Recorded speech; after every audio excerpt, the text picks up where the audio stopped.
ദൈവത്തിന് മുമ്പിൽ ജാതി ഒരു പരിഗണനാ വിഷയമാവരുത് എന്ന് പറഞ്ഞുകൊണ്ട് സുപ്രീം കോടതിയുടെ ഒരു നല്ല നിരീക്ഷണം പുറത്തു വന്നിരിക്കുന്നത് മലപ്പുറം ജില്ലയിലെ തിരുനാവായ ശ്രീ വൈരങ്കോട് ഭഗവതി ക്ഷേത്രത്തിലെ ട്രസ്റ്റി നിയമനവുമായി ബന്ധപ്പെട്ടിട്ടാണ് ഇങ്ങനെ ഒരു നിരീക്ഷണം സുപ്രീം കോടതി പുറപ്പെടുവിച്ചിരിക്കുന്നത്. എന്താണ് ഇതിന്റെ വിശദാംശങ്ങൾ?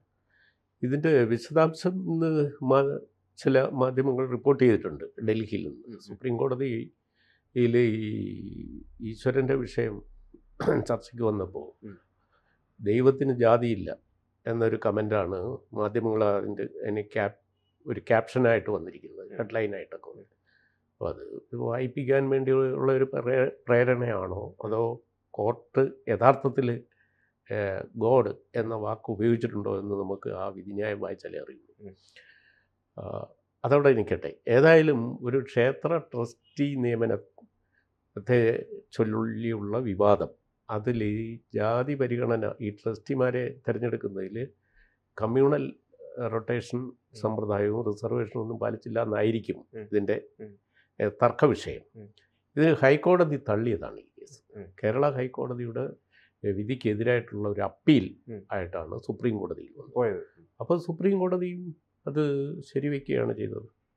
എന്ന് പറഞ്ഞാൽ ദൈവത്തിന് ജാതിയും ഒന്നുമില്ല. അവിടുത്തെ ട്രസ്റ്റി തന്ത്രി ചെയ്തത് ശരിയാണ്, തന്ത്രിക്ക് ഇഷ്ടമുള്ളവരെ വയ്ക്കാം എന്നാണ്. അപ്പം അതൊരു യാഥാസ്ഥിക സമീപനമാണോ എന്നെനിക്ക് സന്ദേഹമുണ്ട്.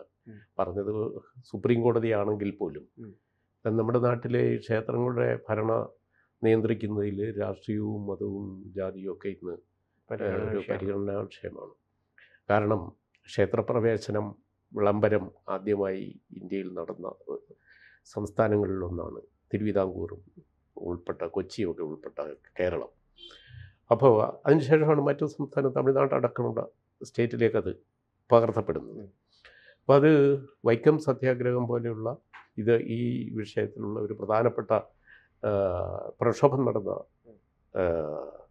വർഷത്തിൻ്റെ സെൻറ്റിനറിയാണിപ്പോൾ. അപ്പോൾ അതിൻ്റെ 100ാം വാർഷികം ആഘോഷിക്കുകയും കഴിഞ്ഞ ദിവസവും അതിൻ്റെ ഒരു സംഭവം കേരളം തമിഴ്നാട് മുഖ്യമന്ത്രിമാർ പങ്കെടുത്ത ഒരു പ്രോഗ്രാം വൈക്കത്ത് ഉണ്ടാകുകയും ചെയ്തു. അപ്പോൾ ആ സമയത്ത് സുപ്രീം കോടതിയിൽ നിന്ന് ഇതുപോലുള്ളൊരു വിധി വന്നു. ഇപ്പം തന്ത്രിമാർ, ഇപ്പോൾ ശബരിമല തന്ത്രി അതൊരു സമുദായത്തിൽ നിന്ന് മാത്രമാണ്, ആ ഒരു സമുദായത്തിലുള്ള ആളുകളെ മാത്രമേ തന്ത്രിയായിട്ട് എടുക്കുകയുള്ളൂ. അവിടെ അങ്ങനെ ഒരു ജനകീയതയോ ജനാധിപത്യമോ ഒന്നും പരിഗണിക്കുന്നില്ല. ഇപ്പോൾ ദൈവത്തിൻ്റെ വിഷയങ്ങളിൽ ഇതുപോലെ സമ്പൂർണ്ണ ജനാധിപത്യ ബോധവും സാർവത്രികമായ ജനപ്രാതിനിധ്യ സമീപനവും നമ്മൾ കണ്ടിട്ടില്ല. പലപ്പോഴും അങ്ങനെ വേണമെന്ന് പറഞ്ഞാലും ആഗ്രഹിച്ചാലും അത് നടക്കുന്നില്ല. അപ്പോൾ അതുകൊണ്ട് ദൈവത്തിന് ജാതിയില്ല എന്ന കോടതിയുടെ ഈ പരാമർശം, അതിന് ഹെഡ്ലൈൻ കൊടുക്കുകയും ചെയ്യുന്നവർക്ക് ഒരു ദുരുദ്ദേശമുണ്ട്. ദൈവത്തിൻ്റെ മുമ്പിൽ ഈ കാര്യങ്ങളൊന്നും പറയാൻ പാടില്ല. അതൊരു കാടടച്ചുള്ള വെടിവെപ്പാണ്. സത്യത്തിൽ ഇതൊക്കെ ആരാ സൃഷ്ടിച്ചത്? ദൈവമാണോ ജാതി മതമൊക്കെ സൃഷ്ടിച്ചത്? സമൂഹമാണ്. സമൂഹം അങ്ങനെ എന്തെങ്കിലും വിഭാഗീയതയും വേർതിരിവും കാണിച്ചിട്ടുണ്ടെങ്കിൽ അത് സമൂഹം തിരുത്തണം. ഈ ട്രസ്റ്റികളെ നിയമിക്കുന്നതും അതിലേക്ക് ക്ഷേത്ര ഭരണത്തിലേക്ക് ആളുകളെയൊക്കെ എടുക്കുന്നതും സമൂഹമാണ്. അതിൽ ദൈവത്തിന് പങ്കൊന്നുമില്ല. ഈ ദൈവം എന്ന് പറയുന്നത് എന്താണ്? ദൈവം എന്ന് പറയുന്ന ഒരു വലിയ മനുഷ്യൻ കണ്ടുപിടിച്ചൊരു സങ്കല്പമാണ്. ദൈവം മനുഷ്യൻ്റെ സൃഷ്ടിയാണ്. അപ്പം മനുഷ്യൻ സൃഷ്ടിക്കുന്നതിലും ദൈവികത ഉണ്ടാകണമെങ്കിൽ എല്ലാ മനുഷ്യർക്കും അവരർഹിക്കുന്ന പരിഗണനയും അവകാശവും കൊടുക്കണം. ദൈവത്തിൻ്റെ മുമ്പിൽ എല്ലാവരും സമന്മാരല്ലേ? നിയമത്തിൻ്റെ മുമ്പിൽ സമന്മാരാകുന്നത്. അങ്ങനെ ഒരു ഇഗാലിറ്റേറിയൻ സമീപനം സ്വീകരിക്കുമ്പോഴാണ് കോടതി പോലും ദൈവതുല്യമാകുന്നത്. ഇതിൽ പറഞ്ഞിരിക്കുന്നത് പാരമ്പര്യേതരമായിട്ടുള്ള ആളുകളെ ഈ ട്രസ്റ്റികളായിട്ട് നിയമിക്കാൻ വേണ്ടിയിട്ട് പാടില്ല എന്നാണല്ലോ. അതായത് പാരമ്പര്യം കാത്തു സൂക്ഷിക്കണം എന്നാണ് ഇതിന്റെ പറഞ്ഞതിന്റെ ഒരു അടിസ്ഥാനം തോന്നുന്നു. അവരുടെ അഭിഭാഷകൻ, ഈ അപ്പീൽ പോയവരുടെ അഭിഭാഷകൻ എതിർവാദം ഉന്നയിച്ചത് ഈ തന്ത്രികന്മാർ മാത്രം ഇത്തരം തീരുമാനങ്ങൾ എടുക്കേണ്ടി വരുമ്പോൾ ഈ പിന്നാക്കം നിൽക്കുന്ന പല ആളുകൾക്കും ഇതിന്റെ ഭാഗമാവാൻ വേണ്ടിയിട്ട് സാധിക്കില്ല. പറ്റില്ല. അപ്പം ഈ തിരുവാങ്കോട് ക്ഷേത്രത്തിലെ ഭഗവതിയുടെ ട്രസ്റ്റി ഈ പ്രശ്നം വലിച്ചു നീട്ടിയാൽ നമ്മൾക്കത് ശബരിമല വരെ നീട്ടിക്കൊണ്ടുപോകാൻ പറ്റും. അപ്പോൾ ആചാരവും വിശ്വാസവും ഒക്കെ തമ്മിലുള്ള സംഘട്ടനം പിന്നെ നടക്കും. ആചാരമാണോ പ്രധാനം? ആചാരം ആരാ തീരുമാനിക്കുന്നത്? ജനകീയ ഭരണകൂടത്തിന് ആചാരത്തിൽ എന്ത് കൈകടത്താൻ കാര്യം? അതാണല്ലോ ശബരിമല. ഇതിലൊരു പ്രധാനപ്പെട്ട കാര്യം എന്ന് വെച്ച് കഴിഞ്ഞാൽ ഇതിൽ 2 പേര്, എനിക്ക് തോന്നുന്നത് അത് ഒരാളുടെ പേര് പ്രമോദ് TP എന്നാണ്, മറ്റൊരാളുടെ പേര് ബാബു PK എന്നാണ്. ഇതിൽ പ്രമോദ് അതിൽ ഇതാ ഇത്രയും CPM ബ്രാഞ്ച് സെക്രട്ടറിയാണ്. വിനോദ് കുമാർ, പ്രമോദ്, ദിലീപ്, ബാബു എന്നിവരുടെ നിയമനം, ഇവരാണ് നിയമനം ഹൈക്കോടതി റദ്ദാക്കി. അപ്പോൾ ഇവർ പാർട്ടിക്കാരാണോ ആയിരിക്കും. ഇതിൽ 2 പേരിൽ കോടതി പ്രത്യേകം പറയുന്നുണ്ട്. ഇതിൽ 2 പേര്, ഒരാൾ CPM ബ്രാഞ്ച് സെക്രട്ടറിയാണ്, മറ്റൊരാൾ AIYF-ന്റെ ഭാരവാഹിയാണ്. അപ്പം സാധാരണ രീതിയിൽ രാഷ്ട്രീയ പ്രവർത്തനം നടത്തുന്ന അല്ലെങ്കിൽ പാർട്ടിയിൽ അംഗത്വമുള്ള ഒരാൾക്ക് ഇത്തരം ട്രസ്റ്റിയുടെ ഭാഗമായിട്ട് നിൽക്കാൻ വേണ്ടിയിട്ട് സാധിക്കില്ല, ഒരു ദേവസ്വം ബോർഡിന് കീഴിലുള്ള. പക്ഷെ ആ ഒരു കാര്യം പോലും ഇവിടെ ലംഘിച്ചിരിക്കുകയാണ് ചെയ്യുന്നത്. അല്ല, ദൈവവിശ്വാസം ഇല്ല എന്ന് സ്വയം തീരുമാനിക്കുകയും അങ്ങനെ പ്രഖ്യാപിച്ച് ജീവിക്കുകയും ചെയ്യുന്ന ആളുകൾക്ക് പിന്നെ ഈ ക്ഷേത്ര ഭരണകൂടത്തിൽ നുഴഞ്ഞു കയറാൻ എന്താ ഇത്ര ആവേശം? അപ്പോൾ ക്ഷേത്രത്തിന് സമ്പത്തും വരുമാനവും ഉണ്ടെങ്കിൽ അവിടെ ദൈവവിശ്വാസം ഒന്നും ഒരു പ്രശ്നമല്ല. അപ്പോൾ സമ്പത്തിലുള്ള താല്പര്യമാണ്. അതൊരു പക്ഷേ കോടതി തിരിച്ചറിഞ്ഞോ എന്ന് നമുക്ക് അറിയില്ല. അപ്പം ഇതിൽ സാറിപ്പം പറയുന്നത് ഈ പാരമ്പര്യത്തെ നമ്മൾ നോക്കിക്കൊണ്ട് മാത്രമേ ഈ ട്രസ്റ്റിമാരെയൊക്കെ നിയമിക്കാൻ പാടുള്ളൂ എന്നാണ്. അങ്ങനെയല്ല, പാരമ്പര്യം മാത്രം നിന്നിരുന്നെങ്കിൽ നമ്മുടെ ഈ നാടിങ്ങനെയാവുമോ? എത്രയോ പാരമ്പര്യ വിശ്വാസങ്ങളെ നമ്മൾ ലംഘിച്ചാണ്. അതല്ലേ നവോത്ഥാനം. കേരളീയ നവോത്ഥാനം എന്ന് പറയുന്നത് എന്താ? നമ്മുടെ പാരമ്പര്യ വിശ്വാസങ്ങളെ ലംഘിച്ച് മനുഷ്യൻ മാറ്ററായിത്തീരുമ്പോഴാണ്, മനുഷ്യനാണ് മാനദണ്ഡം എന്ന് വരുമ്പോഴാണ് ഈ പാരമ്പര്യ വിശ്വാസങ്ങൾ പലതും ചോദ്യം ചെയ്യപ്പെടുന്നത്. പാരമ്പര്യം നിലനിന്നിരുന്നെങ്കിൽ ശ്രീനാരായണ ഗുരുവിന് എന്ത് പ്രസക്തി?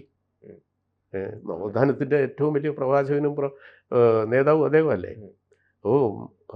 ബ്രാഹ്മണന്മാർക്ക് മാത്രം നടത്താവുന്ന പ്രതിഷ്ഠാപനത്തെ ലംഘിച്ച് അബ്രാഹ്മണനായ ഗുരു അരുവിക്കരയിൽ പ്രതിഷ്ഠ നടത്തിയല്ലോ 1888.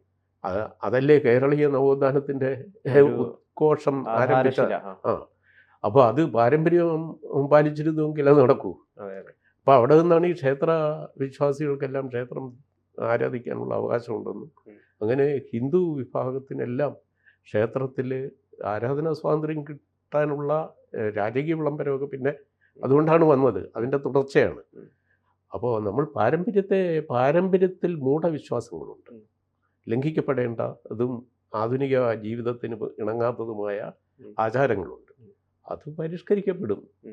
അത് പരിഷ്കരിക്കുമ്പോഴാണ് മനുഷ്യൻ വളരുന്നതും പുരോഗമിക്കുന്നതും. പക്ഷേ ഇതിലൊരു വിഷയം എന്താണെന്ന് വെച്ച് കഴിഞ്ഞാൽ ഇപ്പം ഗുരുവായൂരടക്കമുള്ള ക്ഷേത്രങ്ങളിൽ ആചാര ലംഘനങ്ങൾ നടക്കുന്നുണ്ട്. അതായത് ആചാരങ്ങളൊന്നും കൃത്യമായ രീതിയിൽ നടക്കുന്നില്ല എന്ന് പറഞ്ഞുകൊണ്ട് പല ഹിന്ദു സംഘടനകളും കോടതി കയറുന്ന, ഹർജിയുമായിട്ട് കോടതി കയറുന്ന ഒരുപാട് കാര്യങ്ങൾ നമ്മൾ കണ്ടുവരുന്നുണ്ട്. ഇപ്പം സുഷിൻ ശ്യാം എന്ന് പറയുന്ന ഒരു പ്രശസ്ത സംഗീത സംവിധായകന്റെ വിവാഹം ഒരു ക്ഷേത്രത്തിൽ നടന്നപ്പം അവിടെ ഫഹദ് ഫാസിലിനെ പോലുള്ള നിരവധി ആളുകൾ അവിടെ വന്നിട്ടുണ്ടായിരുന്നു. അപ്പം അതിനെതിരെ ചില അഭിഭാഷകന്മാർ സോഷ്യൽ മീഡിയയിലൊക്കെ വലിയ രീതിയിലുള്ള പോസ്റ്റുകളൊക്കെ ഇട്ടിട്ടുണ്ടായി. അതായത് ഒരു അമുസ്ലിമിന് എങ്ങനെ, മുസ്ലിം ആയിട്ടുള്ള ഒരാൾക്ക് എങ്ങനെ ക്ഷേത്രത്തിലേക്ക് ഇങ്ങനെ കയറാൻ വേണ്ടി സാധിക്കുന്നു, ഇതാരാണ്, ഇതൊരു ആചാര ലംഘനമാണ് എന്നൊക്കെ പറഞ്ഞുകൊണ്ട്. അപ്പം അങ്ങനത്തെ ഒരു പ്രശ്നം യഥാർത്ഥത്തിൽ അതായത് ക്ഷേത്രത്തിന്റെ ഭരണം കൈയാളുന്ന ഒരാൾ യഥാർത്ഥത്തിൽ എന്താണ് അവിടുത്തെ ആചാരം, ആ ഒരു ദേവതയെ എന്താണ്, ആ ദേവതയുടെ സങ്കല്പം തുടങ്ങിയ കാര്യങ്ങളൊക്കെ അറിവും കാര്യങ്ങളൊക്കെ ഉള്ള ഒരാളായിരിക്കണ്ടേ യഥാർത്ഥത്തിൽ ഒരു ഭരണം നിർവഹിക്കേണ്ടത്.